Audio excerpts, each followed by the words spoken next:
De l'Évangile de Jésus-Christ selon saint Luc, chapitre 5, versets 1 à 11. En ce temps-là, la foule se pressait autour de Jésus pour écouter la parole de Dieu, tandis qu'il se tenait au bord du lac de Génézareth. Il vit 2 barques qui se trouvaient au bord du lac. Les pêcheurs en étaient descendus et lavaient leurs filets. Jésus monta dans une des barques qui appartenait à Simon, et lui demanda de s'écarter un peu du rivage. Puis il s'assit, et de la barque il enseignait les foules. Quand il eut fini de parler, il dit à Simon, « Avance au large et jetez vos filets pour la pêche. » Simon lui répondit, « Maître, nous avons peiné toute la nuit sans rien prendre, mais sur ta parole je vais jeter les filets. » Et l'ayant fait, ils capturèrent une telle quantité de poissons que leurs filets allaient se déchirer. Ils firent signe à leurs compagnons de l'autre barque de venir les aider. Ceux-ci vinrent, et ils remplirent les 2 barques à tel point qu'elles enfonçaient. À cette vue, Simon-Pierre tomba aux genoux de Jésus en disant, « Éloigne-toi de moi, Seigneur, car je suis un homme pécheur. » En effet, un grand effroi l'avait saisi, lui et tous ceux qui étaient avec lui, devant la quantité de poissons qu'ils avaient pêchés.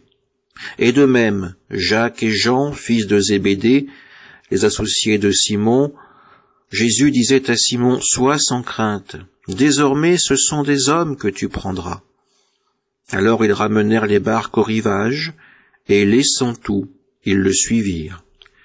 Acclamons la parole de Dieu. Pierre a le courage de répondre à l'invitation de Jésus.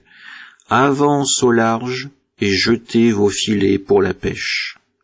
Pourtant Simon lui explique, « Maître, nous avons peiné toute la nuit sans rien prendre, mais sur ta parole je vais jeter les filets. » Pierre ose partir vers l'inconnu.